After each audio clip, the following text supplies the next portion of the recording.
Somewhere, an electric chair is waiting.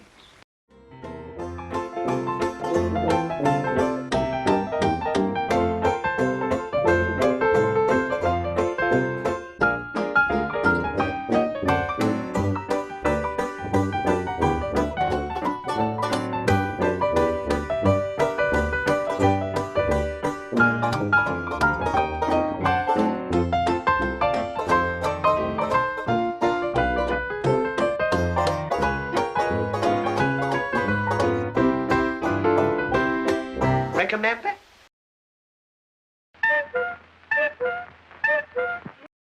Hello and welcome to episode 2 of Recomember, a series looking at the comparison shots between the Laurel Hardy's early silent films and their later reworked scenes in their talking movies.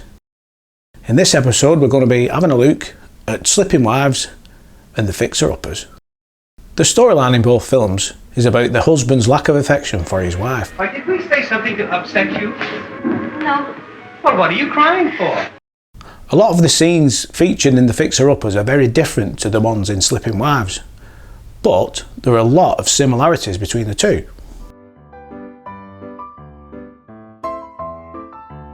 Did you lose something? Yes. I'm afraid I've lost my husband's affections. Oh, he still loves me, but he doesn't give me the thoughtful attentions he used to. The story continues with the idea of making the husband jealous, which is a straightforward plot scene in Slipping Wives, but in The Fixer-Uppers, Stan really uses the comedy well in that jealousy scene. You know what? I knew a woman once that had a case just like yours. But you know what she did? She got a fella to make love to her in front of her husband, and it made the husband jealous. There's an offer of lots of money in Slipping Wives, and in The Fixer-Uppers we found out exactly how much. Oh, will you help me? Oh, I'm sorry, I can't. Oh, please do. And I'll give you $50. $50? How long do you think it'll take to make your husband jealous? Oh, not more than a day. Madam, I am at your service. There is a love scene in both films, but they are done quite differently. And I put my arms around him, like this. We pressed tightly together. Then his lips met mine.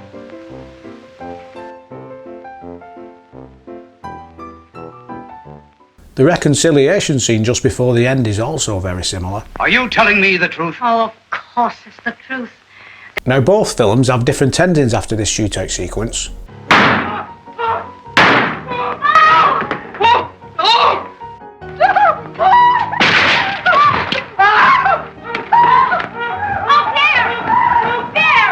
This is the final scene in Slipping Wives, which was released on the 3rd of April 1927.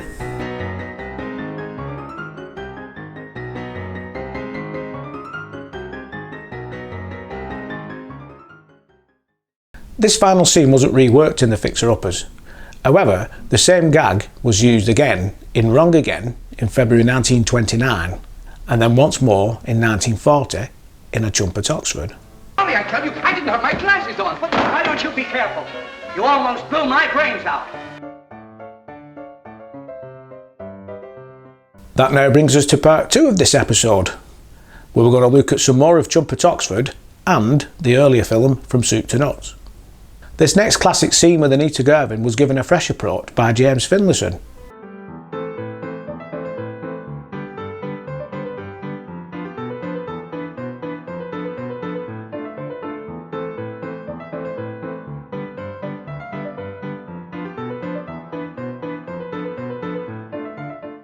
With A Chump at Oxford being a feature film, the writers couldn't help but recycle this next brilliant scene, originally used in From Soup to Nuts.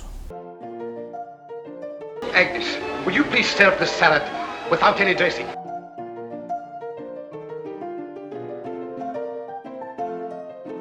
What kind of a joint is this? What's the matter? He wants me to serve the salad undressed. Well, if he wants the salad undressed, that's the way he'll have it. Go get the salad.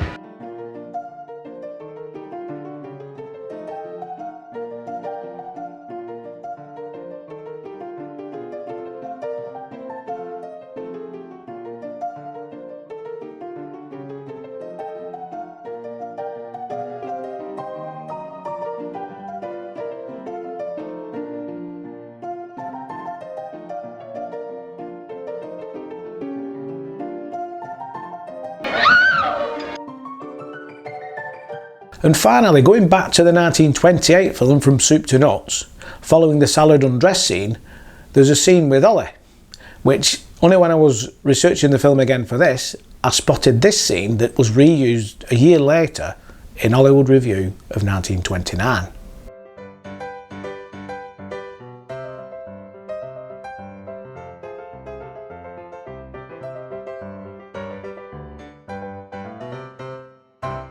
And that, my friends, concludes episode 2 of Recomember.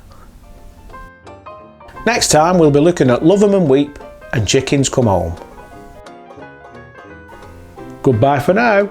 Goodbye.